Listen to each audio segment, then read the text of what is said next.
அருட்பெருஞ்சோதி அருட்பெருஞ்சோதி தனிப்பெரும் கருணை அருட்பெருஞ்சோதி. எல்லா உயிர்களும் இன்புற்று வாழ்க, வள்ளல் மலரடி வாழ்க வாழ்க, கொல்லா விரதம் குவளை எல்லாம் ஓங்குக, நல்லோர் நினைத்த நலம் பெறுக, நன்றி நினைத்த எல்லோரும் வாழ்க இசைந்து.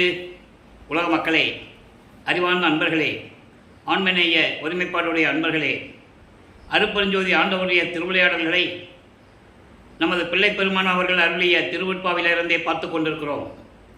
ஏன் அருட்பெருஞ்சோதி ஆண்டவர் கலியுகத்தினுடைய கடைசி கட்டத்தில் ஏன் இந்த திருவிளையாடல் நடந்தது என்பதை திருவெட்பாவிலிருந்தே பார்த்து கொண்டிருக்கிறோம். காரணம், ஏற்கனவே இந்த பிரபஞ்சத்திலே உருவாக்கப்பட்ட 4 யுகங்களிலுமே கிரேத யுகம், திரேத யுகம், துவார யுகம், கலியுகம், இந்த 4 யுகங்களிலுமே தோன்றி அதிலே சமயங்களும் மதங்களும் மார்க்கங்களும் தோன்றி யுகங்களுடைய ஆயுள்காலம் முடிவடைந்த உடனே அந்தந்த யுகங்களும் அழிந்துவிட்ட நிலையில் அந்தந்த யுகங்களில் தோன்றிய சமயங்களும் மதங்களும் மார்க்கங்களும் அழிந்துவிட்டன என்பதை திருவெட்பாவிலிருந்தே நாம் பார்த்து கொண்டிருக்கிறோம். அதன் பிறகு இப்போ நம்ம சதுர யுகத்தில் இருந்து கொண்டிருக்கிறோம், ஒளி யுகத்தில். இந்த ஒளி யுகத்திலே வாழ்கின்ற மக்களுக்கென்று ஒரு ஆன்மீக மார்க்க வேண்டும் என்பதற்காக அருட்பெருஞ்சோதி ஆண்டவர் சுத்த சன்மார்க்கத்தை நிறுவி, சுத்த சன்மார்க்கம் என்பது உலக மக்களெல்லாம் சமரசமாக, வேற்றுமை இல்லாமல், முரண்பாடுகள் இல்லாமல் இறைவன் ஒருவனே என்ற நிலையை ஏற்றுக்கொண்டு சமத்துவமாக வாழ வேண்டும் என்பதற்காகவே சுத்த சன்மார்க்கத்தை உருவாக்கி தன் அருளால் ஒரு ஆண்மகனை பெற்றெடுத்து செல்வப்பிள்ளை என்று வளர்த்து கொண்டிருக்கிறார் அருட்பெருஞ்சோதி ஆண்டவர். தன் மகனை இந்த பூலோகத்திற்கு வருவிக்க செய்து உலகியலிலே 56 ஆண்டுகள் இருக்க செய்து, அதாவது திருவிளையாடல் 1823ஆம் ஆண்டு தொடங்குகிறது. 30/1/1874 இரவு 12 மணி வரையிலும் திருவிளையாடல் நடந்து கொண்டிருக்கிறது. அப்போ இந்த 56 ஆண்டுகளையும் தன் மகனை இந்த பூலோகத்திலே உலாவ விட்டு உலக மக்களுக்கு சுத்த சன்மார்க்கத்தை எடுத்து சொல்லி எல்லாரையும், உலக மக்களையெல்லாம் சுத்த சன்மார்க்கத்தில் இணைத்து உலக மக்களெல்லாம் இன்புற்று வாழ வேண்டும் என்பதற்காகவே தனது மகனை இந்த பூலோகத்திற்கு ஒரு தாயின் வழியாக வருவிக்க செய்தார் அருட்பெருஞ்சோதி ஆண்டவர். ஆன்ற சன்மார்க்கம் அணிவர என்னைத்தான் ஈன்று அமுதளித்த இனிய நற்றாயை என்று கூறுவார். எதற்காக இந்த பூலோகத்திற்கு வருவிக்க உற்றேன் என்ற நிலையை வல்லற்பமானவர்கள் தெளிவாக அருளியிருக்கிறார்கள். அகத்தை கருத்து புறத்தை விழுத்திருந்த அனைவரையும், அகத்தை கருத்து புறத்தை வெளுத்து இருந்த சகத்தினரையும் திருத்தி சன்மார்க்கத்தை அடைவித்திட அவரும் இகத்தை பரத்தை பெற்று மகிழ்ந்திடுவதற்கென்றே என்னை முகத்தை இறைவன் வருவிக்க உற்றேன் என்று கூறுகிறார். அருளை பெற்றேனே என்று கூறுவார். ஆக எதற்காக நான் அந்த பூலோகத்திற்கு வருவிக்க உற்றேன் என்ற நிலையை வல்லப்பமானவர்கள் தெளிவாக நமக்கு அருளியிருக்கிறார்கள். அந்த நிலைகளை நம் திருவெட்பாவிலிருந்து 1ஆம் திருமுறையிலிருந்து எப்படியெல்லாம் திருமுறைகளிலே ஒவ்வொரு பதிகத்திலும் நமக்கு அருளியிருக்கிறார்கள் என்பதை நாம் பார்த்து கொண்டிருக்கிறோம். அப்போது அந்த வகையிலே வல்லற்பமானவர்கள் இந்த பூலோகத்திற்கு ஒரு தாயின் வழியாக வருவிக்க உற்ற இடம் சிதம்பரம் அருகிலே மருதூர் என்ற ஒரு கிராமத்திலே சைவ குலத்தில் உலகியலிலே இருந்த ராமையாப்பிள்ளை சின்னையம்மையார் அவர்களுக்கு மகனாக வருவிக்க உற்றார். வருவிக்க உற்றார் என்பது இறைவனுடைய அருளால் வருவிக்க உற்றவர். அந்த தாயின் கருவறையிலே இருக்கும்போது எப்படியெல்லாம் திருவிளையாடல் நடந்தது என்பதையெல்லாம் பார்த்து விட்டோம். அதன் பிறகு சிதம்பரத்திலே 5 மாத குழந்தையாக நமது இறைவன் இருக்கும்போது அங்கே தன் மகனுக்கு சிவரகசியத்தை காட்டியதையும் திருவெட்பாவிலே கூறப்பட்ட உண்மைகளெல்லாம் பார்த்து விட்டோம். இப்போ வல்லப்பமானவர்கள் 1ஆம் ஆண்டிலிருந்து 8 ஆண்டுகளுக்குள், அதாவது இந்த 56 ஆண்டுகளை 8 பிரிக்கிறார் அருட்பெருஞ்சாண்டவர்.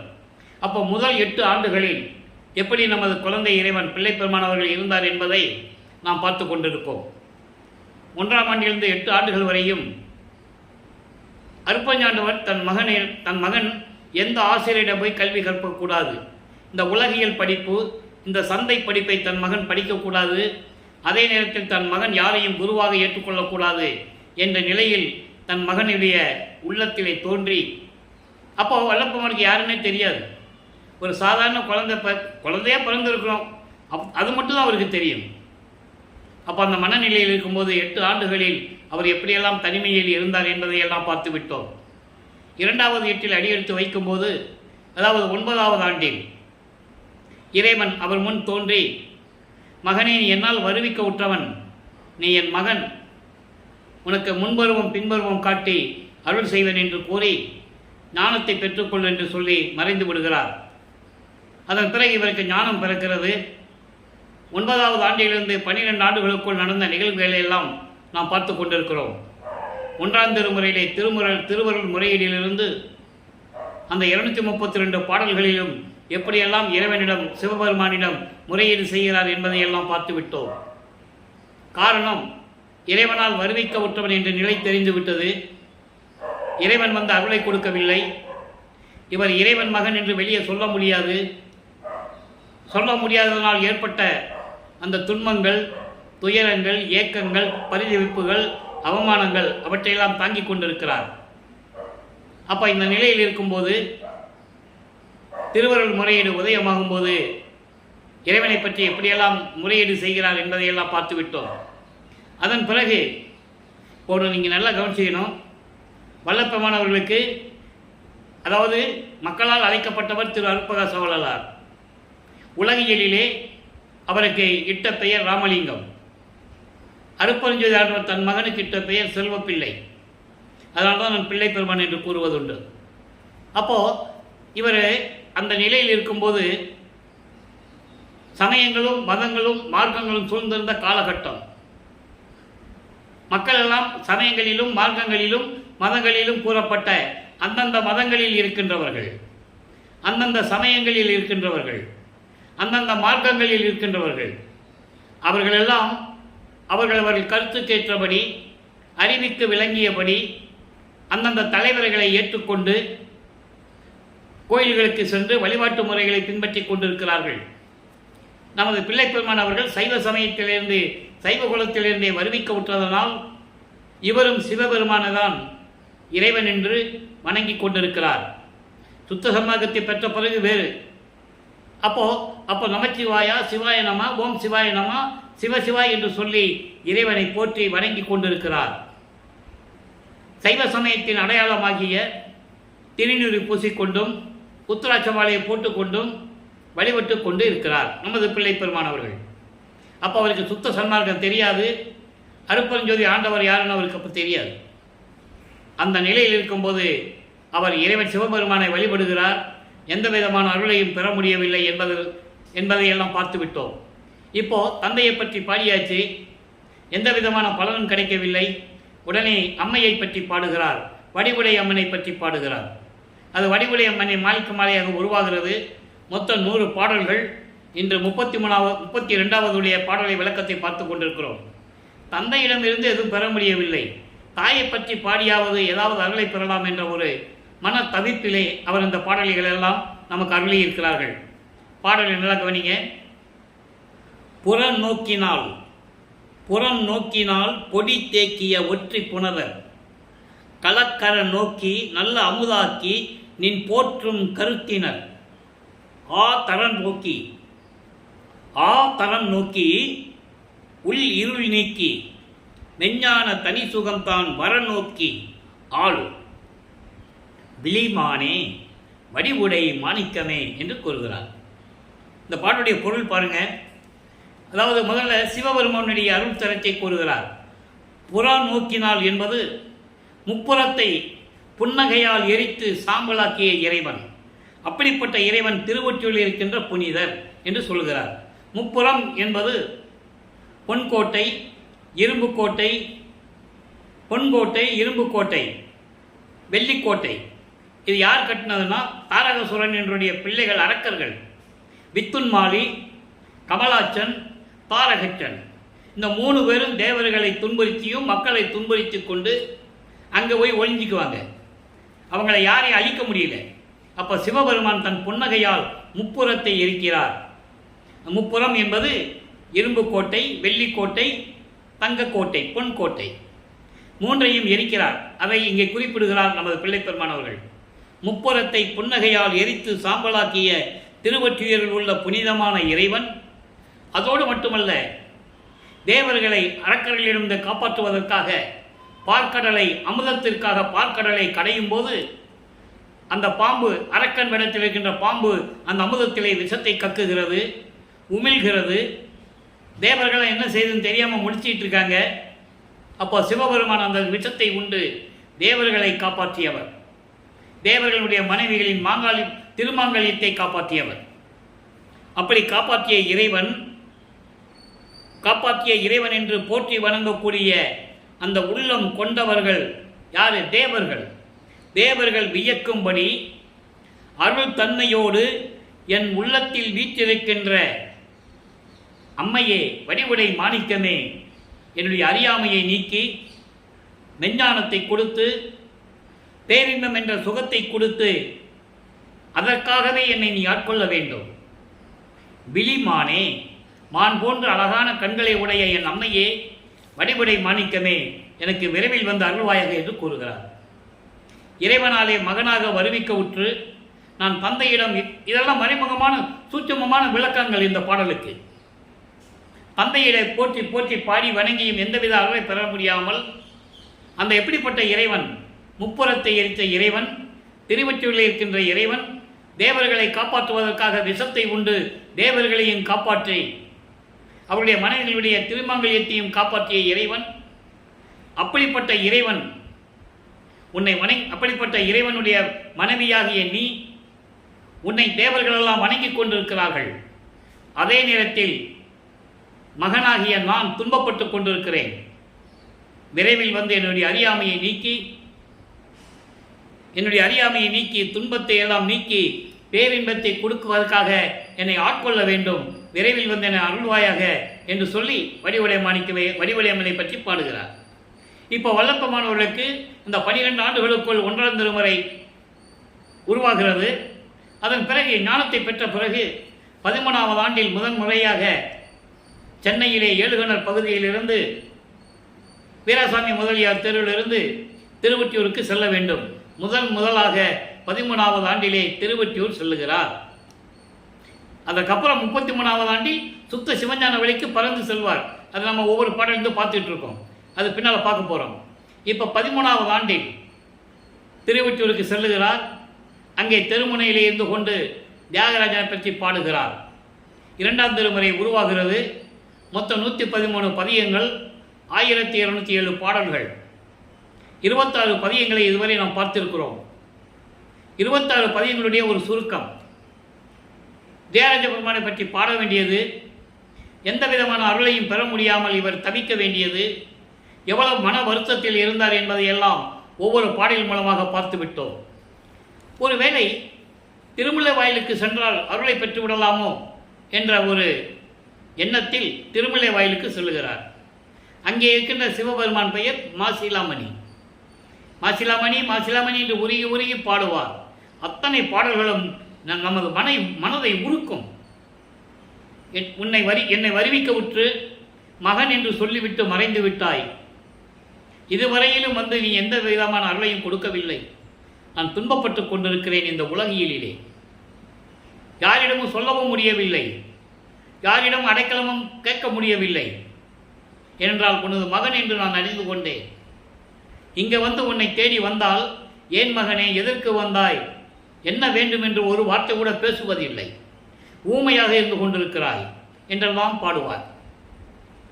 அதன் பிறகு திருமுல்லை வாயிலிருந்து திருவள்ளித்தாயத்துக்கு சொல்லுவார். அங்கேயும் பாடல்களை பாடி பாடி இறைவனை பற்றி பாடுவார். எந்த விதமான அருளையும் வாங்க முடியவில்லை. கந்த துணியை கட்டி கொண்டிருக்கிறாய், எனக்கு ஒரு கந்த துணியை கொடு, நானும் கட்டிக்கிட்டு நிற்கிறேன், வர்றவங்க போகிறவங்களாம் சொல்லட்டும், பெற்ற மகனை தெருவில் விட்டு விட்டான் என்று உன்னை இகழ்ந்து பேசுவார்கள், உன் மீது பழி சுமத்துவார்கள், அதை கண்டு நான் அஞ்சுகிறேன் என்று கூறுவார். இந்த நிலைகளெல்லாம் நடந்து கொண்டிருக்கும் போது 2ஆம் திருமுறையிலே சிகாமணி மாலையை பார்த்து கொண்டிருக்கிறோம். இதுவரையில் 26 பதியங்களை பார்த்தோம், எழுத்தறியும் பெருமான் மாலையை பார்த்தோம். இன்னைக்கு சிகாமணி மாலை. சிகாமணி மாலையிலே 1ஆவது பாடல். வல்வினையேனை இவ்வாழ்க்கை கடல் நின்றும் வல்லல் உந்தன் நல்வினை வாழ்க்கை கரையேற்றி நெய் அருளில் நல்கு கண்டாய். சொல்வினை யானை கொல்வினை யானை உரித்தோய் வைத்தியநாதா குன்றா செல்வினை மேலவர் வாழவே அமரர் சிகாமணியே என்று கூறுகிறார். பாடலுடைய விளக்கம் பாருங்க. தீய வினைகளையே சுமந்து கொண்டு உன்னால் இந்த பூலோகத்திற்கு வருவிக்க உற்று தீய வினைகளையே சுமந்து கொண்டு உலகியல் வாழ்க்கை என்னும் கடலிலே தத்தளித்துக் கொண்டிருக்கிறேன். கடவுளே, என் இறைவா, உன்னுடைய அருள் என்னும் வாழ்க்கை கொடுத்து, நீ அருளை கொடுத்தால் எனக்கு ஒரு வாழ்க்கை கிடைத்துவிடும். உன் அருள் என்னும் வாழ்க்கை கொடுத்து என்னை மேல்நிலைக்கு ஏற்றி மெஞ்ஞான அருள் தந்து ஆட்கொள்ள வேண்டும். இறைவா, மதமிடித்த யானையை கொன்று அது தோலை உரித்து அதனுடைய ஆணவத்தை அடக்கி இடுப்பிலே ஆடையாக அணிந்து கொண்டாயே இறைவா, அப்படிப்பட்ட இறைவனே, வைத்தியநாதனே, குற்றமில்லாத நல்ல தொண்டு செய்யும் அடியார்களின் வாழ்வே, அடியார்களுக்கெல்லாம் அருளை கொடுத்து கொண்டிருக்கின்ற இறைவனே, என் அளவில் ஏன் அருளை கொடுக்கவில்லை? நான் உனது மகன் அல்லவா, விரைவில் வந்து எனக்கு அருள வேண்டும். அமரர் சிகாமணியே அருளுகவே என்று சொல்லி இந்த பாடலை அருளியிருக்கிறார்கள். ஒன்று மட்டும் நீங்கள் நல்லா மனசில் வச்சுக்கணும். அதாவது வல்லப்பமன் அவர்கள் வருவிக்க உற்று இறைவன் மகன் என்று தெரிந்த பிறகு எந்த விதமான அருளையும் பெற முடியாமல் எப்படியெல்லாம் தன்னுடைய 16வது ஆண்டிலே, அதாவது வருவிக்க உற்று 16வது ஆண்டுகளுக்குள் எப்படி இருந்தார் என்பதை ஒவ்வொரு பாடலின் மூலமாக நாம் பார்த்து கொண்டிருக்கிறோம். இப்போ நிலைகள் மாறும்போது 3வது எட்டில் அடியெடுத்து வைக்கும்போது 24 ஆண்டுகளுக்குள் எப்படி இருந்தார்? 16 ஆண்டுகள் வரைக்கும் இறைவனிடம் எந்த அருளையும் பெற முடியவில்லை. 17வது ஆண்டிலிருந்து 24 ஆண்டுகளுக்குள் என்ன நடந்தது என்பதை 3ஆம் திருமுறையிலிருந்து 19 பதிகங்களிலிருந்து 235 பாடலுடைய விளக்கங்களை எல்லாம் பார்த்து விட்டோம். 19 பதிகங்களுடைய பாடலுடைய ஒரு சுருக்கம். ஏன்னா இறைவனுடைய திருவிளையாடல் சொல்லும்போது தொடர்ச்சியாக அந்த சுருக்கத்தை சொல்ல வேண்டும். அப்போதான் இன்னைக்கு புதுசாக பார்க்குறவங்களுக்கு, அந்த பதிவு பார்க்குறவங்களுக்கு புரியும். இந்த 19 பதிகங்களிலும் இப்போ காலங்கள் மாறுகிறது. காலங்கள் மாறும்போது இப்போ இவர் திருவொற்றியூருக்கு போவார். காலையில் எந்திரிச்சு இங்கே வள்ளலார் நகர்லேருந்து திருவொற்றியூருக்கு போயிடுவார். யார் எந்திரிக்கும்னாலும் எந்திரிச்சு போயிடுறது. இரவு எல்லாம் தூங்கின பிறகு வர்றது, முடிஞ்சால் அங்கேயே ஏதாவது ஒரு திண்ணையில் படுத்துக்கிறது. இப்படி தான் ஒரு காலம் கழிந்து கொண்டு இருக்கிறது. இப்போது இவர் போவார், இறைவன் காட்சி கொடுப்பார். ஏன்னா ஆண்டுகள் உருண்டோடு கொண்டு இருக்கிறது. இப்போ 24 ஆண்டுகளுக்குள்ளே எப்படி இருந்தான்னு பார்க்குறோம். இன்னும் 27 ஆண்டுகள் பாக்கி இருக்கு. அப்போ இந்த 8 ஆண்டுகளுக்குள் இந்த நிலையில், 3வது நிலையில் அவர் காட்சி கொடுக்கிறார். இவர் பார்த்து மகிழ்ந்து கொண்டிருக்கிறார். அன்பர்களை, நான் ஏற்கனவே கூறியது போல இங்கே சொல்லுவதெல்லாம் கற்பனை அல்ல, கதை அல்ல, பாடல்களில் இருக்கின்ற விளக்கத்தை உங்களுக்கு சுருக்கமாக சொல்லிக் கொண்டிருக்கிறேன்.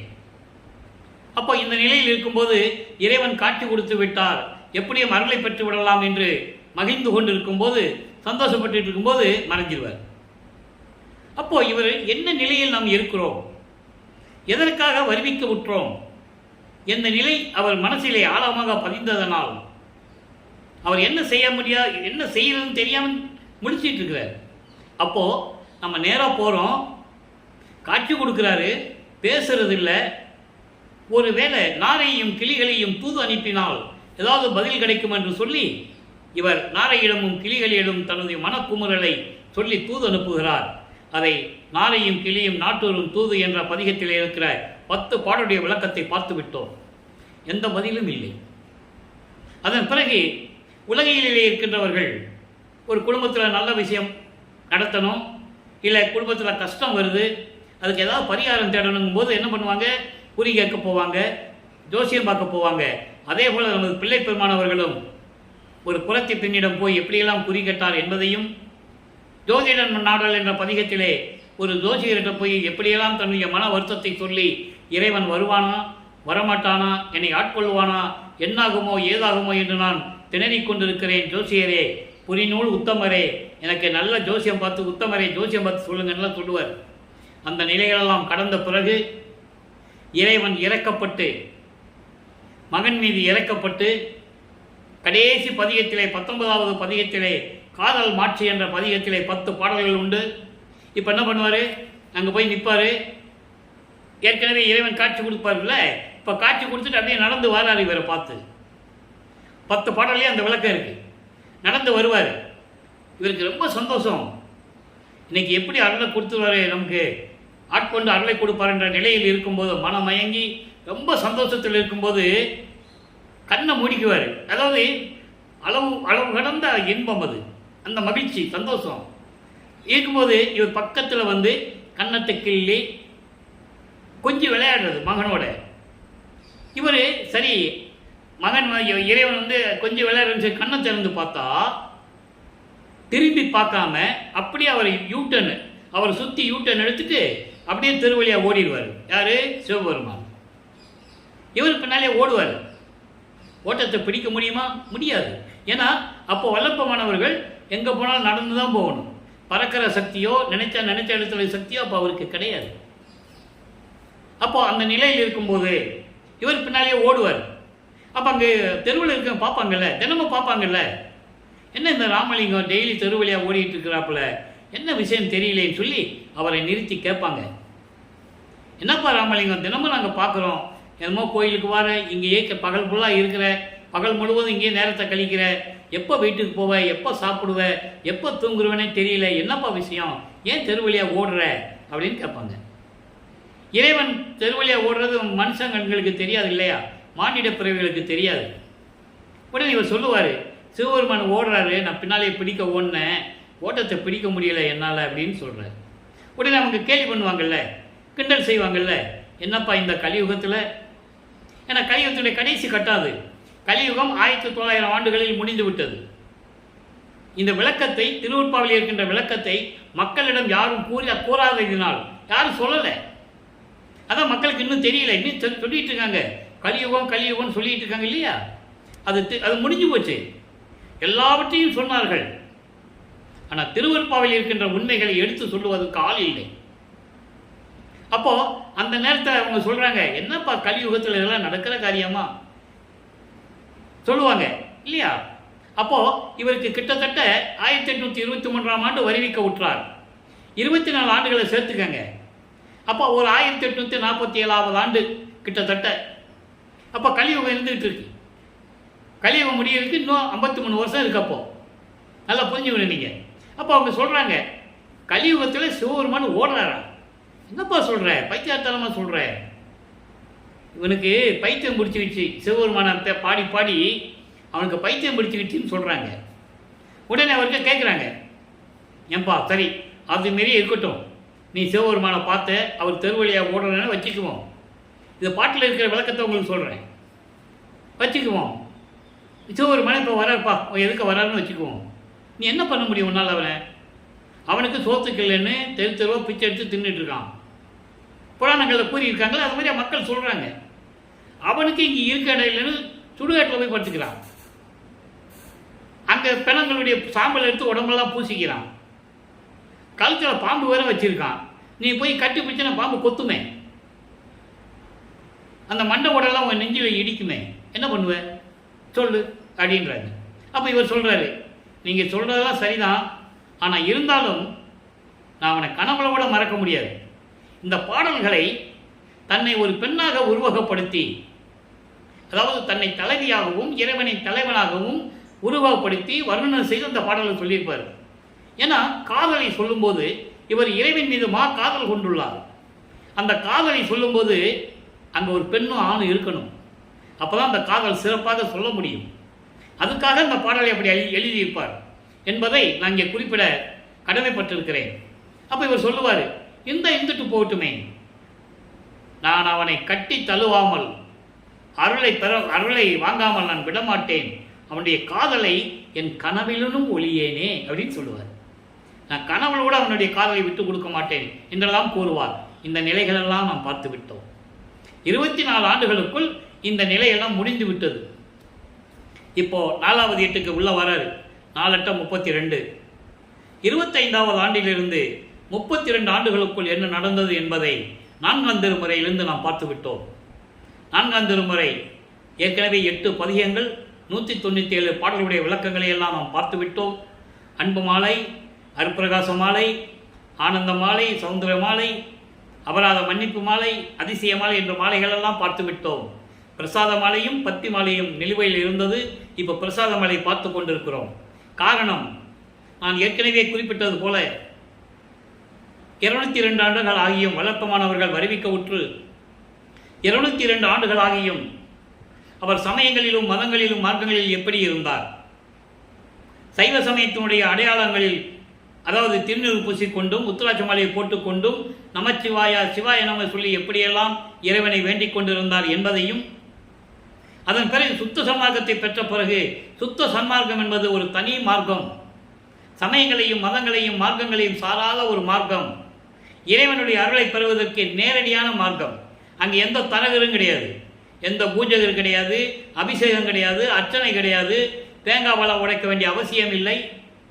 இந்த நிலைகளெல்லாம் அங்கே இருக்கும்போது வல்லப்பமானவர்கள் சுத்த சன்மார்க்கத்தை பெற்ற பிறகு அதனுடைய நிலை என்ன என்பதையும் உலக மக்களுக்கு அருப்பா படித்தவர்களும் சரி, மேடையில் பேசியவர்களும் சரி, மக்களிடம் விரிவான விளக்கத்தை எடுத்து கூறி வல்லப்பமானுடைய அருள் தன்மையை யாரும் இதுவரை சொல்லவில்லை என்பதுதான் வேதனையான விஷயம்.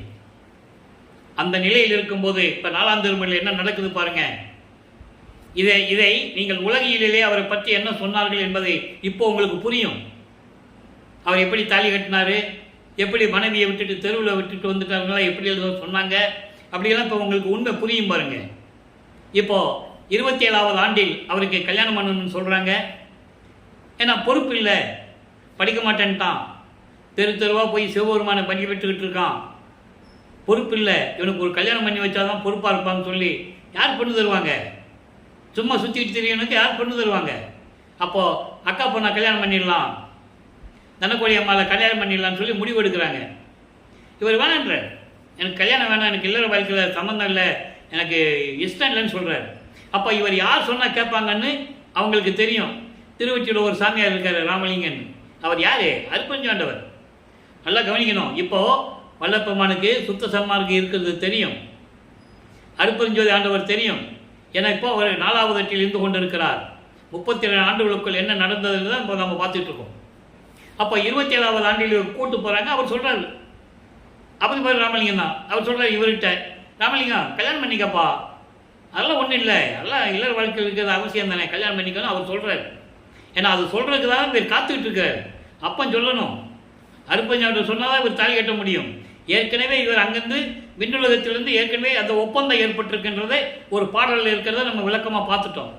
ஒரு மாது பெற்ற மகனாக உவந்து முன்னம் ஒரு மாமனாகி வழக்குரைத்தாய், என் வழக்கு உரைத்ததற்கு இரு நிலத்து போல் வேடங்கட்டி இருத்திக்கொள்ளோ, திருமால் வணங்கும் பதத்துவா யான் உன் சிறுவன் என்றே என்று கூறுவார். ஏற்கனவே செய்யப்பட்ட ஒப்பந்தத்தை ஒரு பாடலிலே கூறுவார்.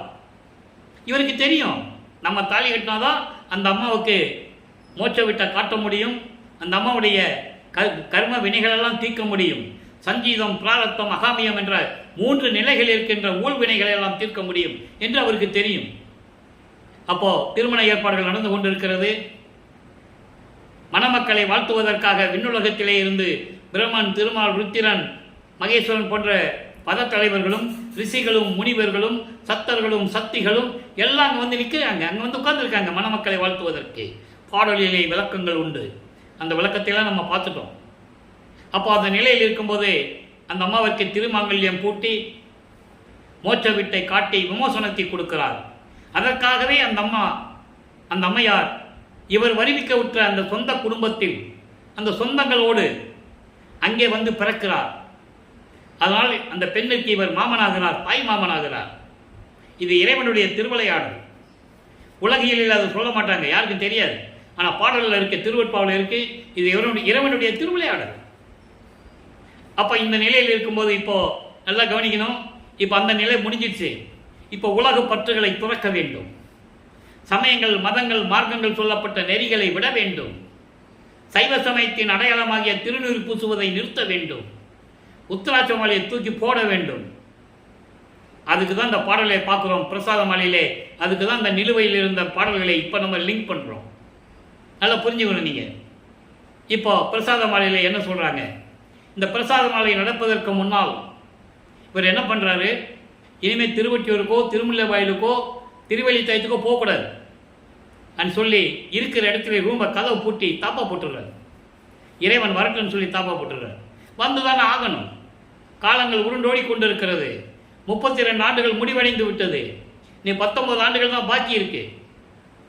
அப்போ இந்த நிலையில் இறைவன் அருட்பெருஞ்சோதி ஆண்டவர் இனிமேல் தன் மகனை காக்க வைக்க அவர் தயாராக இல்லை. மகனுடைய கோபம் நியாயமானது என்று தெரிந்து விண்ணுலகத்திலிருந்து பூலோகத்திற்கு வருகிறார். அந்த தெருவிலே தன் தந்தை கால் வலிக்க எப்படியெல்லாம் நடந்து வந்தார் என்பதை அருட்பிரகாச மாலையிலே 100 பாடல்களிலே பார்த்து விட்டோம். ஒவ்வொரு பாடலிலும் கதவை திறந்து அவர் வந்து தான் திறக்கிறாரு. கதவு வெளியே நின்று இப்படி கையை காட்டுவார், தாப்பா வளரும். சினிமாலாம் பார்த்துருப்பீங்க, மாயாஜால படத்திலலாம் பார்த்துருப்பீங்க. அந்த மாதிரி தான் அவர் வந்து கதவை திறப்பார். ஏன் அவர் நேரடியாக வீட்டுக்குள்ளே வந்து நிற்கலாமே? நிற்கக்கூடாது. ஏன்னா அவருக்கு தெரியும், அப்படி நின்னோம்னா இவன் பூட்டின கதவை பூட்டி வச்சுன்னா நம்ம வெளியே விட மாட்டான். இன்னும் பாக்கி ஆண்டுகள் இருக்குது, இன்னும் திருவிளையாடல் நிறைய பண்ணணுமே. அதனால தான் கதவை திறந்து ஒரு காலை உள்ளே வச்சு ஒரு காலை வெளியே வச்சு தான் கூப்பிடுவார் மகனை. மகனே வா மகனே என்று சொல்லி கொஞ்சி குழாவி மகிழ்ந்து மகனை கட்டி அணைத்து ஒவ்வொரு பாடலிலும் ஒன்று கொடுத்தார் என்று சொல்லுவார். ஒன்று என்பது அருள்படை. அதனுடைய விளக்கங்களை எல்லாம் நாம் பார்த்து விட்டோம். இப்போ இந்த நிலையில் இருக்கும்போது சமயங்களையும் மதங்களையும் மார்க்கங்களையும் சொல்லப்பட்ட இந்த சரியை கிரியை யோகம் என்ற 12 நிலைகளையும் விட்டுவிட்டு வெள்ளாடை அணிந்து ஒரு ஆடையை தலையில் போர்த்தி கொண்டு முக்காடு போட்டு சுத்த சன்மார்க்கத்தை வாங்குவதற்காக தயாராக இருக்கிறார். இப்போ வல்லப்பமானவர்கள் 5வது எட்டில் இருக்கிறார். 33வது ஆண்டிலிருந்து 40 ஆண்டுகளுக்குள் என்ன நடந்தது என்பதை எல்லாம் பார்த்து விட்டோம். 33வது ஆண்டில் தொடக்கத்தில் சுத்த சன்மார்க்கத்தை வாங்குவதற்காக தத்துவங்களை கடந்து, அந்தங்களை கடந்து, வெளிகளை கடந்து, பரவெளி, பரம்பரவெளி, பராபரவெளி, பெருவெளி, பெருசுகவெளி என்ற வெளிகளை எல்லாம் கடந்து அங்கே சுத்த சிவஞான வெளியிலே இருக்கின்ற 16வது நிலை, அதுதான் கடவுள் நிலையடைந்த அம்மையமாகக்கூடிய ஒரு நிலை. அதுதான் சுத்த சிவஞான வெளி. அந்த வெளியிலே இருக்கின்ற சத்தியஞான சபைக்கு இவர் பறந்து சென்று கொண்டிருக்கிறார். அண்டங்களை கடந்து அங்கே தன் மகனை வரவேற்பதற்காக அருட்பெருஞ்ஞானவர் காத்து கொண்டிருக்கிறார். இதெல்லாம் பாடல்களில் இருக்கின்ற விளக்கங்கள், சூட்சுமமான விளக்கங்கள் சொல்லுவார். தத்துவங்களை கடந்து நான் சிவஞான வெளிக்கு சென்றேன் என்றால் என்ன அர்த்தம்? பறந்து போய்கிட்டு இருக்கிறார் அர்த்தம். தத்துவங்களை தனித்தனியாக கடந்தேன், தத்துவாதீதனின் நிலையில் சித்தியல் முழுதும் தெரிந்தேன், அவை மேல் சிவநிலையை தெரிந்திட சென்றேன் சொல்லிட்டாரா? அப்ப என்ன அர்த்தம்? சாதாரணமாக போக முடியுமா? பறந்து போகணும். நினைச்ச இடத்துல ஒரு நொடி பொழுதுல இருப்பார். அங்கே சத்தியஞான சபை இருக்கிற பாடல்களிலே சொல்லுவார். அப்போ அங்கே தேவர்களும் பிரம்மனும் திருமலும் எல்லாம் சத்தியஞான சபை வெளியே தான் நிற்கணும், உள்ளே போக முடியாது. பாடலில் விளக்கம் இருக்கு. தேவர்கள் இவரை பார்த்த முதல்ல தேவர்கள் தான் பார்க்குறாரு. இன்னும் இவன் ஒரே கூட்டமாக இருக்கீங்க. அப்போதான் முதல்ல போகிறாரு. என்ன ஒரே கூட்டமாக இருக்குன்னு சொல்லும்போது தேவர்கள் சொல்லுவாங்க, ஐயா நீங்கள் போங்கன்னு சொல்லி வழி காட்டுறாங்க. பாடலில் இருக்கு, சைகை காட்ட நான் உள்ளே சென்றேன்னு சொல்லுவார். அப்போது உள்ளே போகிறாரு. சுத்த சிவஞான வெளியில் இருக்கின்ற சத்தியஞான சபையில் அமரப்பட்ட அந்த சிங்காசனத்திலே தன் மகனை அமர வைத்து, அதுக்கு முன்னாடி மகன்கிட்ட சொல்லிடுவார், மகனை இந்த ஆடையெல்லாம் கலைந்து விட்டு புத்தாடை அணிந்து புனித நீராடி அணிகலன்களெல்லாம் அணிந்து மங்கள கோலத்துடன் 2.5 நாளிகைக்குள் வருவாயாக என்று கூறுவார்.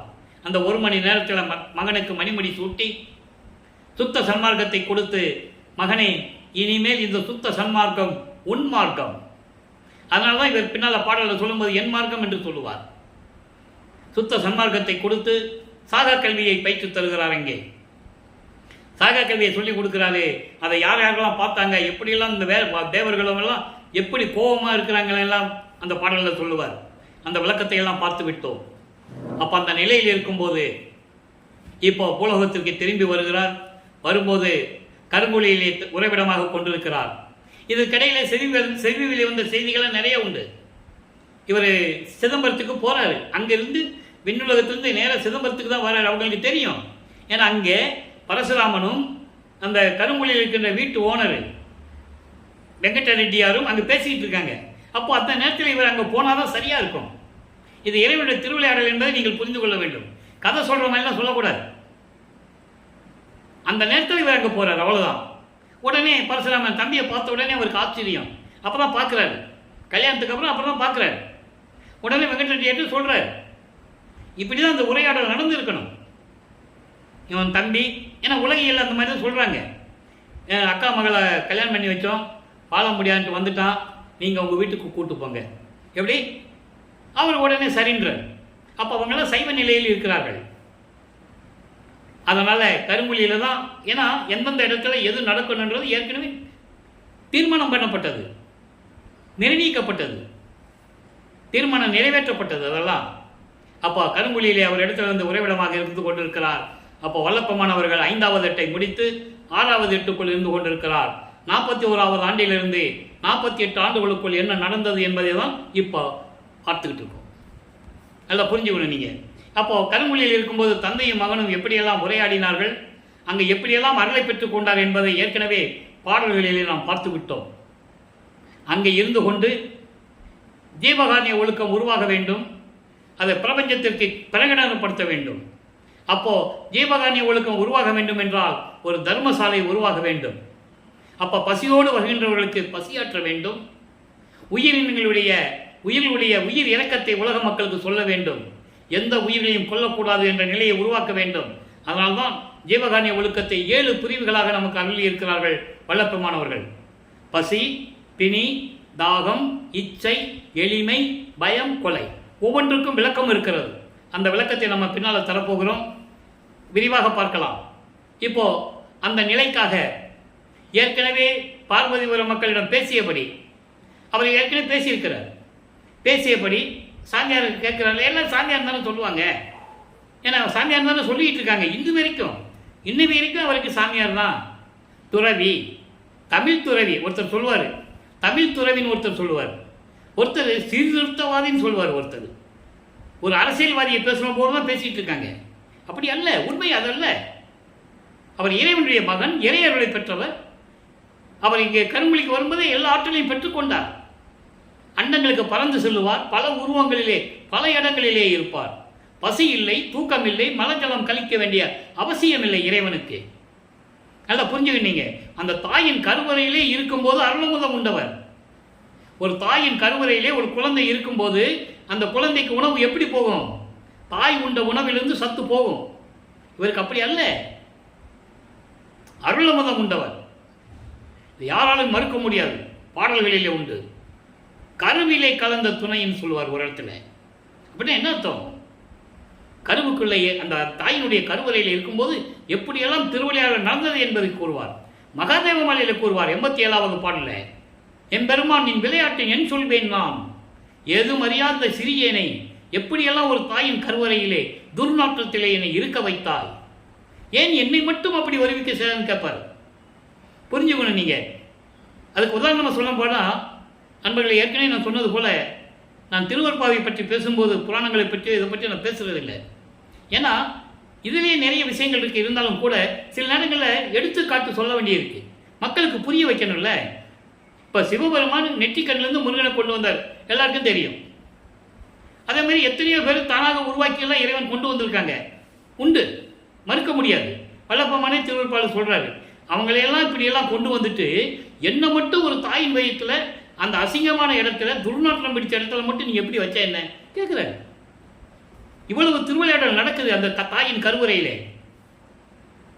அப்போ அந்த நிலைகளெல்லாம் இருக்கும்போது இப்போ இங்கே கருமொழியிலிருந்து இங்கே வர இப்போ ஒரே நாளிலே தர்மசாலையை நிறுவி 23/5/1867 ஆண்டு தர்மசாலையை நிறுவி அன்றை உணவு சமைத்து பசியோடு வருகின்றவர்களுக்கு பசியை போக்கிக் கொண்டிருக்கிறார் நமது இறைவன் வல்லப்பமானவர்கள் என்பதை நான் பதிவு செய்ய கடமைப்பட்டிருக்கிறேன். அப்போ தர்மசாலை இருக்கும்போது என்ன நடந்தது ஒரு தோராயமாக சொல்லலாம். வல்லப்பமானவர்கள் வருவிக்க விட்டு ஒரு 44வது ஆண்டிலிருந்து ஒரு 48 ஆண்டுகளுக்குள் இது நடக்குது தர்மசாலையில் சொல்லலாம், தவறில்லை. அப்போ இங்கே இருக்கும்போது என்ன நடந்தது குறிப்பாக சொல்ல போனால் 1869ஆம் ஆண்டு. இதெல்லாம் இறைவனுடைய திருவிளையாடல் என்பதை நீங்கள் புரிந்து கொள்ள வேண்டும். சும்மா உலகில் சொன்ன மாதிரி ஒரு கோர்ட்டுக்கு போனார், எல்லாம் எந்திரிச்சு நின்னாங்க, கேஸ் தள்ளுபடி ஆயிடுச்சு, அதெல்லாம் சும்மா ஒரு கதைக்காக அவங்க சொன்னது அதல்ல. இவர் எப்படி போனார்? மாட்டு வண்டியில் போனாரா, பஸ்ஸில் போனாரா, சைக்கிளில் போனாரா சொல்லணும்ல. ஏன் அங்கே போய் திடீர்னு எழுந்து நிற்கிறார், எழுந்துகிறார்? கூப்பிட்ட உடனே அதெல்லாம் மக்களுக்கு சொல்லணும், அவருடைய இறைநிலையை மக்களுக்கு சொல்லணும் இல்லை. அப்போது இவர் 1869ஆம் ஆண்டு இந்த ஆறுமுகம் பிள்ளை என்ற ஒரு ஆறுமுக நாவலர் என்ன பண்ணிட்டாரு, திருவற்பாவை வடநூலிலே ராமலிங்க பிள்ளை அங்கே இருந்து கொண்டு எந்த கல்லூரியிலும் கற்காமல் இலக்கண இலக்கிய பிள்ளைகளோடு சமயங்களையும் மதங்களையும் மார்க்கங்களையும் ஜாதிகளையும் சாடிக்கொண்டிருக்கிறார். எங்களுக்கு மன வருத்தத்தை தருகிறது. அந்த பாடல்கள் எல்லாம் திருமுறைகள் அல்ல, அதை மறுப்பாய் என்று அறிவிக்க வேண்டும் அந்த பாடல்களை என்று சொல்லி வழக்கு பதிவு செய்கிறார். வழக்கறிஞர் யாரு? முத்துசாமி ஐயர்னு ஒருத்தர். ஜட்ஜி யாரு? பிரிட்டிஷ்காரர். அவருக்கு தமிழ் தெரியாட்ட கூட டிரான்ஸ்லேட்டர் இருப்பாங்க இல்லையா. அப்போது வாதி ஆறுமுக நாவலர். இது ஏன் இந்த கதையை நான் சொல்கிறேன், இந்த கதையில் இந்த நிகழ்ச்சியை, இந்த திருவிளையாடலை ஏன் சொல்கிறேன்னா மக்களுக்கு புரியணும். இது ஒரு இம்பார்ட்டண்டான ஒரு திருவிளையாடல், முக்கியமான ஒரு திருப்பு முனை. திருவற்பாவுடைய அருமையை உலக மக்களுக்கு சொல்லக்கூடிய ஒரு இடம் அது. அப்போது அந்த நிலையில் இருக்கும்போது வாதிகிட்ட விசாரணை நடத்துகிறாங்க. விசாரணை முடியுது. பிரதிவாதி எங்கன்னு கேட்குறாரு ஜட்ஜு. அவங்களுக்கு சந்தோஷம், கூட இருக்கிறவங்க, இங்கே இருக்கிறவங்களுக்கு, எதிர்பார்ட்டிக்கு ஆள் வரலையே, அப்போ நாங்கள் வழக்கு நம்ம பக்கம் தானே வரும்னு சொல்லி சந்தோஷப்பட்டு இருக்காங்க இல்லையா. இது இயற்கை தானே, பிரதிவாதி வரலான்னு இயற்கை தானே இது நினைக்கிறது. அப்போது அங்கே இருக்கிற ஊழியர் 3 தடவை கூப்பிடுறாரு. ராமலிங்க பிள்ளை கூப்பிடும்போது அங்கே நிற்கிறார். எல்லாரும் பார்க்குறாங்க. அப்போ கூட அவருடைய கடவுள் நிலை யாருக்கும் தெரியல. அப்போ அங்கே நின்றுட்டு கூப்பிடும்போது உள்ளே போகிறாரு. இவர் ஜட்ஜுக்கு காட்சி கொடுக்குறாரு. உனக்கு எப்படி தெரியும்னு நீங்கள் என்ன கேட்கக்கூடாது. இது சூட்சமமான விளக்கங்கள் அங்கே உண்டு. ஏன்னா காட்சி கொடுத்தாதான் நீதிபதி எந்திரிச்சு நிற்க முடியும். இவர் பார்க்குறாரு, காட்சி கொடுக்குறாரு, அவர் எந்திரிச்சு நிற்கிறாரு. அப்படின்னா என்ன அர்த்தம்? இவர் யார் என்ற நிலையை அவருக்கு காட்சி கொடுக்கிறார் என்பதுதான் உண்மை. புராணங்களிலும் காவியங்களிலும் சொல்லப்பட்ட இதெல்லாம் சொன்னாங்க, கோட்டு சீனெல்லாம் சொன்னாங்க. காஞ்சி காமாட்சி, சமயபுரம் மாரியம்மா, மதுரை மீனாட்சி, சிவபெருமான், இப்படியெல்லாம் காட்சி கொடுத்ததெல்லாம் சொன்னாங்கல்ல, உண்மைதானே? அதே மாதிரி இதை ஏன் சொல்லலைன்றதான் இப்போ சொல்லியிருந்தா இறைவனுடைய அருளாற்றல் அங்கே புரிஞ்சிருக்கும் எல்லாருக்கும். அதனால் இவர் காட்சி கொடுக்குறாரு, அவர் எந்திரிச்சு நிற்கிறாரு. நீதிபதி எந்திரிச்சு நின்ன உடனே இவங்கெல்லாம் எந்திரிச்சு நிற்கிறாங்க. வல்லற்பவனை பார்த்து இவங்கெல்லாம் எந்திரிச்சு நிற்கல என்பது என்னுடைய வாதம், என்னுடைய கணிப்பு. ஏன்னா வல்லற்பவனை பார்த்த உடனே எந்திரிச்சு நிற்கிறவங்க கோர்ட்டில் எப்படி கேஸ் போட முடியும்? புரிஞ்சுக்கணும். நீங்கள் லாஜிக்காக நீங்கள் யோசனை பண்ணி பாருங்கள். வல்லற்பவன் மேல் மதிப்பு வைத்திருந்தால் எதுக்கு கோர்ட்டுக்கு போகணும்? நேராக ஒரு கூட்டத்தை போட்டு சமாதானமாக பேசியிருக்கலாமே. இந்த நிலையில் இருக்கும்போது அவர் விசாரணை நடக்கிறது. கேட்கிறார், நீதிபதி கேட்கிறார், எப்படி நீங்கள் இலக்கணம் இலக்கியம் படிக்காமல் புலவர் பட்டம் பெறாமல் எப்படி பாடல்களை இயற்றினீர்கள் என்று கேட்கும்போது எல்லாம் இறைவன் கொடுத்தது. நான் உரைக்கும் வார்த்தையெல்லாம் நாயகன் வார்த்தை. இறைவன் அருளினால் நான் எழுதினேன். ஏன் இதை சொன்னாரே? திருவற்பா ஒன்றுதான் இறைவனால் அருளப்பட்டது. இறைவனால் எழுதி இறைவனால் அருளப்பட்டது திருவற்பா. மீதெல்லாம் நடந்தது உண்மை. பாடி இறைவனை பற்றி பாடி போற்றி பாடி இறைவனை அருளை பற்றி கொண்டு எல்லாம் பாடினார்கள். உண்மை. திருமுறைகள்லாம் அப்படிதான் உருவாச்சு, யாரும் மறுக்க முடியாது. ஆனால் திருவற்பாவுக்குன்னு ஒரு சிறப்பு உண்டு. அதான் இங்கே குறிப்பிடவும். திருவற்பாவுக்கென்று ஒரு சிறப்பு உண்டு. திருவற்பா ஜாதிகளையும் மதங்களையும் மார்க்கங்களையும் சாராத ஒரு திருநூல், அருள் பெற்ற நூல் திருவற்பா.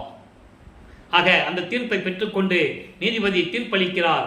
திருவற்பாவை மறுப்பா என்று அறிவிக்க முடியாது. இந்த வழக்கை தள்ளுபடி செய்கிறேன். முடிஞ்சு போச்சு. தீர்ப்பை பெற்றுக்கொண்டு தர்மசாலையிலே அமர்ந்து கொண்டிருக்கிறார். உத்தரஞான சிதம்பரம் மாலை உருவாகிறது. உத்தரஞான சிதம்பரம் மாலையில் இருக்கின்ற பாடலுடைய விளக்கங்களை எல்லாம் பார்த்து விட்டோம், தெளிவாக பார்த்து விட்டோம். அதில் சூட்சமமான விளக்கங்கள்லாம் உண்டு. இங்கே தான் சத்தியஞான சபை வரப்போகிறது. சுத்த சன்மார்க்கம் இங்கிருந்து தான் விளங்கப் போகிறது. ஜீவகாரணிய ஒழுக்கம் இங்கிருந்து தான் பிரபஞ்சத்திற்கு உருவாகப் போகிறது. எல்லா விளக்கங்களும் அதில் உண்டு. இந்த நிலைகளெல்லாம் முடிந்த பிறகு நடராஜபதி மாலை உருவாகிறது. ஏன் நடராஜபதி மாலை கொடுத்தார் என்பதை நீங்கள் சிந்தித்து பார்க்க வேண்டும்.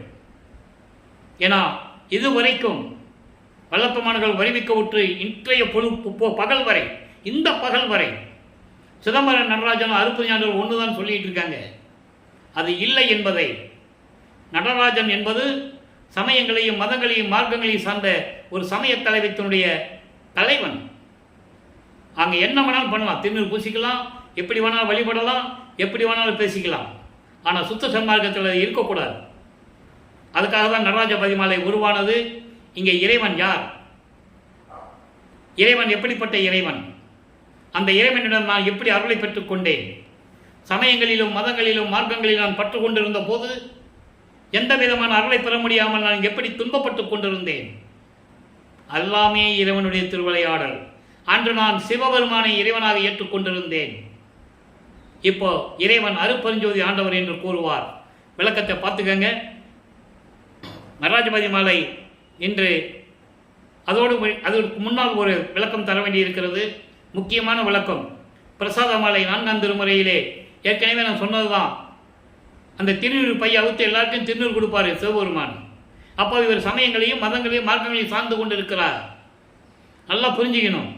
இவர் கை நீட்டுவார், உனக்கு இது தேவையில்லை மகனே, உனக்கு தான் முடிஞ்சு போச்சு அந்த கட்டம் சொல்லி அந்த திருநீர் பையிலிருந்து, அந்த சுருக்கு பையிலிருந்து ஒவ்வொரு பூவை எடுத்து கொடுப்பார். கொடுக்கும்போது ஒவ்வொரு பூவும் எப்படிப்பட்ட அருள் தன்மை கொண்டது என்று கூறுவார்.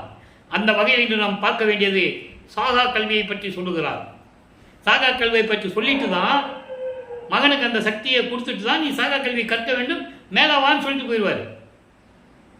அந்த கனெக்ஷனுக்காக தான் இந்த பாடல் அந்த பிரசாத மாலையை நம்ம நிலுவையில் வச்சுருந்தோம். இது வரைக்கும் நடராஜபதி மாலை சொல்லும்போது தான் இந்த பிரசாத மாலையையும் பத்தி மாலையும் சொல்ல வேண்டும் என்ற நோக்கத்திற்காக தான் அது பாடல்கள் நிலுவையில் இருந்தது.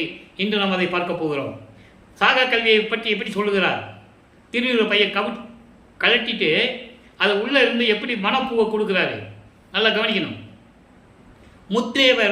முத்தேவர் அழுக்காற்றில் மூழ்கியிட தனித்த முழுமணி போன்று உருவு வடிவு என்முன் கொடு வந்தருளி. எழுந்தருளின் அர்த்தம் எழுந்தருளி எத்தேவர் தமக்கு மிக அறிய என்னும் மனப்போ என் கரத்தே கொடுத்தனை நின் எண்ணம் இது என்று அறியேன். இந்த 4 வரிக்கு முதல்ல விளக்கம். மொத்த 8 வரி பாடல்கள். இந்த 4 வரியில் என்ன சொன்ன? முத்தேவர் பிரம்மன், திருமால், ருத்திரன். இந்த முத்தேவர்களும் அழுக்காற்றில். அழுக்கு ஆற்றில் என்பது பொறாமையில், அழுக்காறில், பொறாமையில், ஏக்கத்தில். இந்த 3 பேரும் பொறாமையில் மூழ்கி கொண்டிருக்கிறார்கள். எப்படி இவனுக்கு மட்டும் இப்படி தகுதி வந்தது? ஏனென்றால் வல்லப்பமானவர்கள் பிரம்மனால் படைக்கப்பட்டவர் அல்ல, திருமாலால் காக்கப்பட்டவர்கள் அல்ல, ருத்திரனால் அழிக்கக்கூடியவர் அல்ல. அதை நல்லா புரிஞ்சுக்கணும். இந்த முத்தேவர்களும் பொறாமையுடன் இருக்கிறார்கள். அதை தான் இங்கே சொல்லுவார் மெய்யருள் வியப்பில். நாகாதிபனும் நாராயணனும் நான்முகனும் நறுமுறுமெனவே தெல்ல அமுதம் அளித்தாய் நானும் உண்டு துண்ணவே சாகா கலையை பயிற்று தந்த தயவை சாற்றலுக்கரிது என்று கூறுவார். அதை தான் இங்கே சொல்கிறாரு பிரசாத மாலையில். இதான் ஃபண்டமெண்டல். இதை அந்த அருள் பூமனை வாங்கிட்டு தான், அந்த அருளை வாங்கிட்டு தான் அவர் மேலே போகிறார் சிவஞான வெளிக்கு. அதுக்காக தான் இந்த பாடலுடைய விளக்கம் சொல்கிறேன். அதாவது மூழ்கியிட ஒப்பற்ற முழு மணி போன்று, விலையில்லாத மணி போன்று ஒரு உருவெடுத்து, என்ன தேகம்? ஞான தேகம். ஞான தேகத்தை எடுத்துக்கொண்டு கொடுத்தாதான் அங்கே சாகா கல்வியை கற்றுக்கொள்ளக்கூடிய தகுதியை பெற முடியும். ஒரு கொண்டு என் முன் கொண்டு வந்த அருளி எத்தேவருக்கும் அறிய, எந்த தேவர்களுக்கும் கிடைப்பதற்கரிய அந்த மனப்பூ, அதான் சாகா கல்வியினுடைய அருள். அந்த மனப்பூ என் கரத்தை கொடுத்தனை. கொடுத்து விட்டு அவர் சொல்றாரு, என்ன எண்ணம் என்று எனக்கு தெரியவில்லை. கொடுத்துட்டாரு. எதுக்காக கொடுத்தாரு, என்ன விஷயம் அப்போ அவருக்கு தெரியாது. கொடுத்தனை என்று அறியேன் சித்தே என்பவரும் ஒரு சத்தே என்பவரும் தேறிய பின் ஒன்றாக தெரிந்து கொள்ளும் பொதுவில். இங்கே சமயங்களும் மதங்களும் மார்க்கங்களும் போயிடுச்சு. இப்போ சுத்த சன்மார்க்கம் உள்ள வருது. அப்போ இறைவனை என்ன சொல்றாங்களாம்? சத்து என்றும் சித்து என்றும் சொல்றாங்களாம். சத்து என்பது இயற்கை உண்மை, சித்து என்பது அந்த இயற்கை உண்மையின் விளக்கம். அப்போ அந்த இயற்கை உண்மை விளக்க வேண்டுமென்றால் சாகா கல்வியை தெரிந்து கொண்டிருக்க வேண்டும். சாகா கல்வி என்பது சுத்த சன்மார்க்கத்தின் ஞானம், சுத்த சன்மார்க்கத்துடைய நெறிமுறைகள்.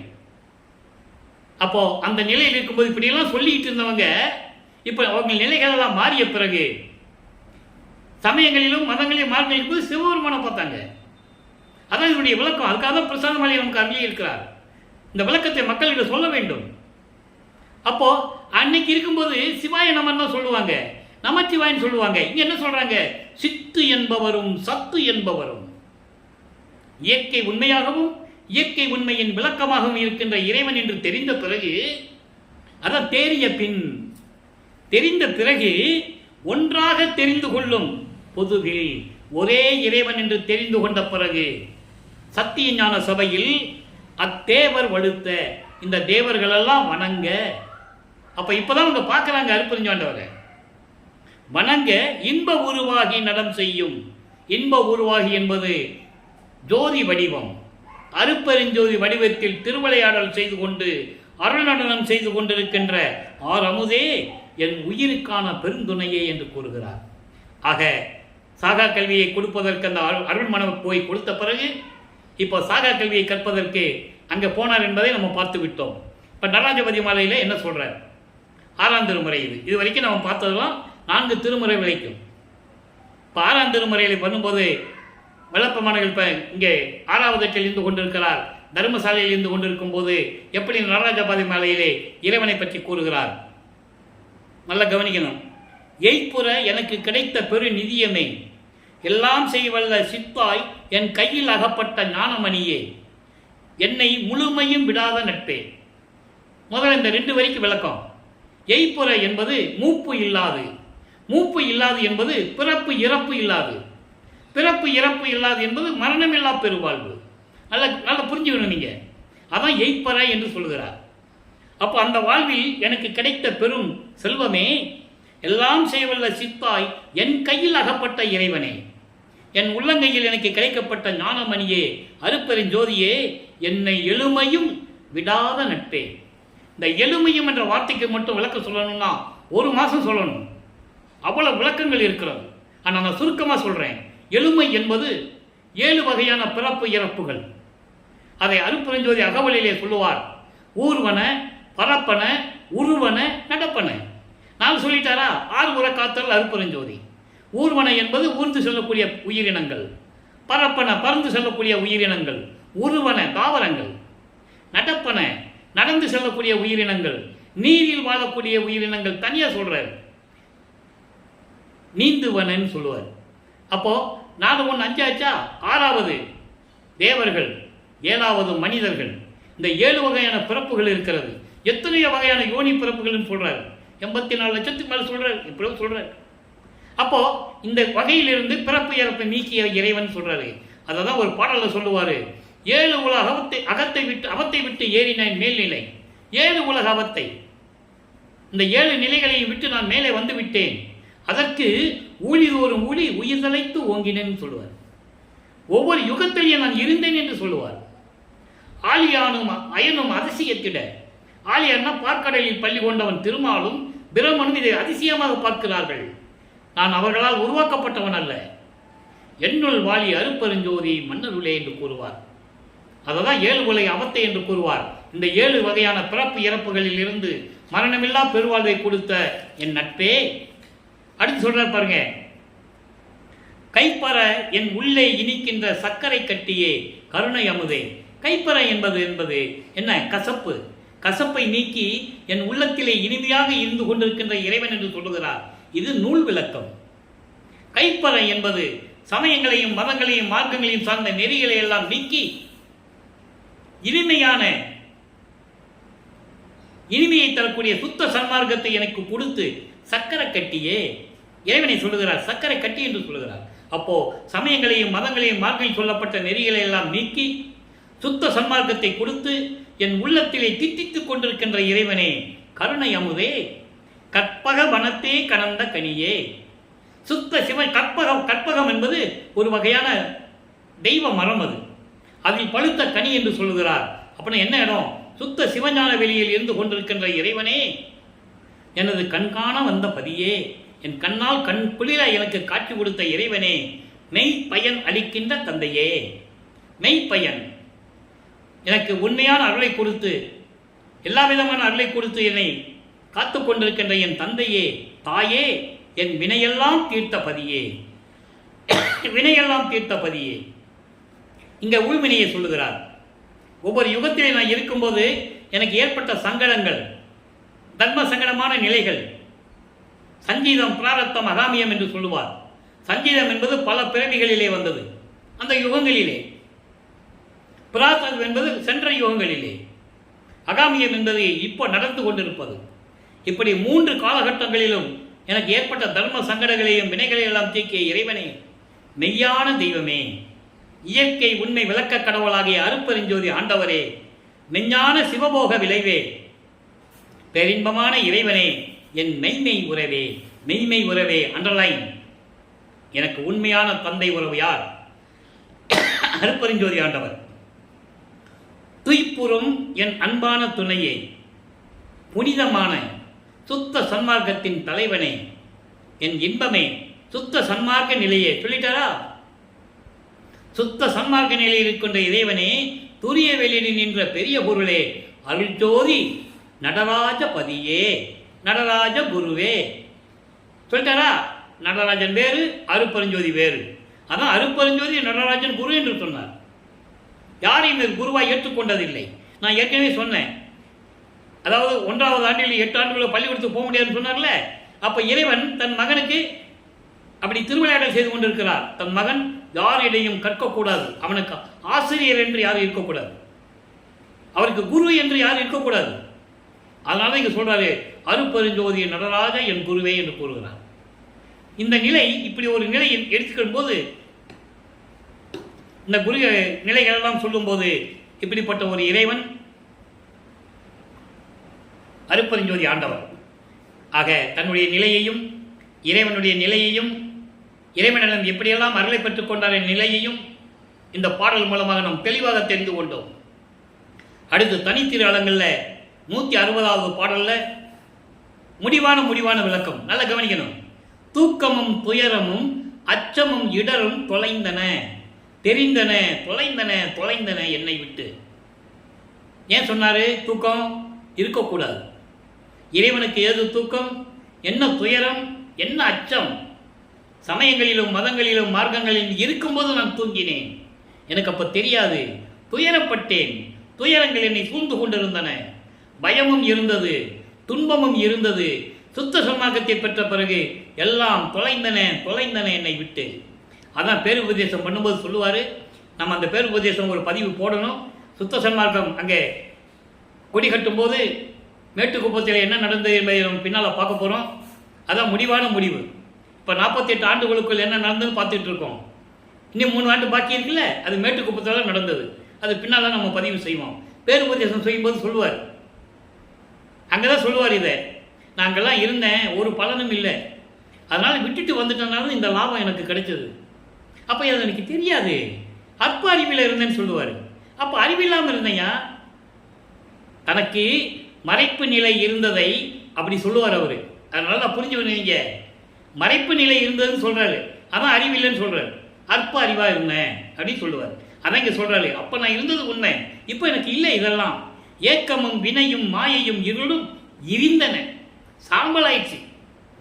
ஏக்கம், மாயை, இருளுன்னு அறியாமை எல்லாம் சாம்பலாய் போச்சு. ஒளிந்தன முழுதும் ஆக்கமும் அருளும் அறிவும் நெய்யன்பும் அடிபுறா உடம்பும். அண்டர்லைன். எனக்கு இதெல்லாம் எப்படி கிடைச்சது? அழிபுறா உடம்பு, முத்தேகம் கொண்ட உடம்பு, நெய் இன்பமும் உறுதியான மனமும் என்னையே சேர்ந்தது. உலக மக்களே, உலகீர் உண்மை வாசகம்.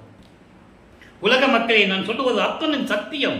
உணர்மின், உணர்ந்து கொள்ளுங்கள், தெரிந்து கொள்ளுங்கள். சுத்த சன்மார்க்கத்தை பெற்றுக்கொண்டால் இந்த நன்மையெல்லாம் உங்களுக்கு கிடைக்கும். விரைவில் வாருங்கள், சுத்த சன்மார்க்கத்தில் இணைந்து கொள்ளுங்கள் என்று உலக மக்களை அழைக்கிறார்.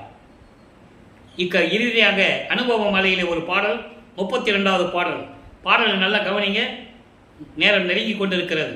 தன் வடிவம் தானாகும் திருச்சிற்றம்பலத்தே தனி நடம் செய் பெருந்தலைவர் யாரு? சுத்த சன்மார்க்க தலைவர் அருட்பெருஞ்சோதி ஆண்டவர். பொற்சவையின் கணவர், இறைவனை கணவர் என்று சொல்லுவார். ஏன்னா நான் ஏற்கனவே சொல்லியிருக்கேன், காதலை சொல்லும்போது அங்கே ஒரு பெண்ணும் ஆணும் இருக்கணும், அப்போதான் அந்த காதலுடைய தன்மை தெரியும். அதனால சொல்றாரு, என் கணவர் பொன் வடிவம் இருந்த வண்ணம் நினைத்திடும் போது எல்லாம் புகழரும் பேரானந்த போகம் உள்ளம் ததும்பி. எப்படிப்பட்ட இறைவனா? பொன் வடிவத்திலே என் முன் தோன்றி எனக்கு அருள் கொடுக்கும்போது அது இருக்குதே, அந்த பேராந்த அனுபவம் என் உள்ளம் வெதும்பி தழும்பி பொங்கி வழிந்து என் வடிவில் பொங்குகிறது. அப்படின்னு அர்த்தம். என் வடிவில் பொங்குகிறது என்றால் நானும் அந்த தேகத்தை பெற்றுக்கொண்டேன் என்று கூறுகிறார். சுத்த தேகம், புராண தேகம், ஞான தேகம் நானும் பெற்றுக்கொண்டேன். அம்மா, என் உள்ளம் இருந்தபடி என் புகழுவேன். அப்போ நான் இருந்த என்னுடைய உள்ளம், என்னுடைய மகிழ்வை பற்றி நான் என்னவென்று சொல்லுவேன்? என் அளவு என்றதுதான். என்னால் சொல்ல முடியும், அதை சொல்ல முடியாது. இதை ஏன் சொல்லுகிறார் என்றால் உலக மக்களுக்கு தெரியப்படுத்த வேண்டும். அவர் எந்த நிலையில் இருக்கிறார், இறைவனிடம் எப்படி அருளை பெற்றார், இறைவனுடைய தன்மையை எப்படி சொல்ல வேண்டும், உலக மக்களுக்கு சொல்ற. ஒரு தோழியிடம் சொல்லுவது போல தன்னை மனைவியாகவும் இறைவனை கணவனாகவும் வர்ணனை செய்து ஒரு தோழியிடம் சொல்லுவது போல உலக மக்களுக்கு சொல்றார். நல்லா புரிஞ்சுக்கணும் நீங்க. அப்போ இப்படியெல்லாம் இருந்ததனால் என் தேகமும் அந்த மாதிரி ஆயிடுச்சு. இது எப்படி நான் சொல்லுவேன்? முன் வடிவம் கரைந்து, நல்லா கவனிக்கணும், முன் வடிவம் கரைந்து. இந்த வரிக்கு எவ்வளவு வேணால் விளக்கம் சொல்லலாம். முன் வடிவம் கரைந்து இறைவனால் இந்த பூலோகத்திற்கு ஒரு தாயின் வழியாக நான் வருவிக்க உற்றை எடுத்த உடம்பு இருக்கிறதே, அதான் முன் வடிவம். சமயங்களிலும் மதங்களிலும் மார்க்கங்களில் இருக்கும்போது இருந்த என்னுடைய உடம்பு இருக்கிறதே, அந்த தேகம், அதெல்லாம் கரைந்து எப்படி சொல்றாரு, அதெல்லாம் போன பிறகு இனிய சர்க்கரையும் தேனும் முக்கனியும் கூட்டி உண்ட பக்கமும் சாலாவே. 3 தேகத்தை சொல்றாரு. என்ன சொல்றாரு? சர்க்கரை, தேனு, முக்கனி. சுத்த தேகம், பிரண தேகம், ஞான தேகம். இந்த 3 இதையும் கூட்டி சாப்பிட்டால் எப்படி இனிப்பா இருக்கும்? சர்க்கரை, தேனு, முக்கனி, மா, பலா, வாழை, இதெல்லாம் ஒன்னா கலக்கி சாப்பிட்டா எவ்வளவு இனிமையா இருக்கும்? அது போல முத்தேகத்தை நான் பெற்றுக்கொண்டு முன் வடிவம் கரைந்து, ஏற்கனவே இந்த மண்ணுலகத்தில் நான் எடுத்த இந்த மனித உடம்பு இருக்கிறதே, அதெல்லாம் நீங்கி முத்தேகத்தை பெற்ற பிறகு அந்த தேகத்தினுடைய விளைவை நான் எப்படி சொல்லுவது? சாலாதே, எப்படி சொன்னாலும் போதாதே, முடியாதே. அவ்வளவு சிறப்பான நிலையில் நான் இருந்து கொண்டிருக்கிறேனே. இறைவனுடைய அருளை பெற்றுக்கொண்டு முத்தேகத்தை பெற்றுக்கொண்டு மரணமில்லா பெருவாளில் இருந்து கொண்டு சுத்த சன்மார்க்கத்தை வழிநடத்திக் கொண்டிருக்கிறேனே என்று கூறுகிறார். எனவே அன்பர்களே, இன்று பார்த்த திருவிளையாடல் பதிவிலே எல்லா விளக்கங்களும் உங்களுக்கு புரிந்திருக்கும் என்று நான் கருதுகிறேன். எனவே அன்பர்களே, உலக மக்களே, நீங்கள்லாம் சுத்த சன்மார்க்கத்தில் இணைந்து ஜோதி வடிவை இருக்கின்ற இறைவனை, அருப்பெருஞ்சோதி ஆண்டவரை வணங்கி வல்லப்பெருமான் புகழை போற்றி பாடி புகழ்ந்து பாடி 2 பேரும் ஒண்ணுதான். இருந்தாலும் வல்லப்பெருமானையும் போற்றி புகழ வேண்டும். அவர் தான் இன்னைக்கு பிரபஞ்சத்தை இயக்கி கொண்டிருக்கிறார், நம்மளை எல்லாம் படைத்துக் கொண்டிருக்கிறார் 5 தொழில்களில் செய்து கொண்டு. எனவே இறைவனுடைய அருளையும் செல்வங்களையெல்லாம் பெற்றுக்கொண்டு இந்த வையகத்திலே நீங்கள் நோயற்ற வாழ்வில் வாழ வேண்டும் என்று அருப்பெருஞ்சோதி ஆண்டவரையுடைய தயவாலயம் கருணையாலயம் வணங்கி இந்த வள்ளலார் ஊழியன் விடைபெறுகிறேன். மீண்டும் நாளை சந்திப்போம். நன்றி, வணக்கம். அருட்பெருஞ்சோதி அருட்பெருஞ்சோதி, தனிப்பெரும் கருணை அருட்பெருஞ்சோதி. நாளையும் இறைவனுடைய திருவிளையாடல் தொடரும். மகிழ்ந்து கண்டு இறைவனுடைய அருளை பெற்றுக்கொள்ளுங்கள்.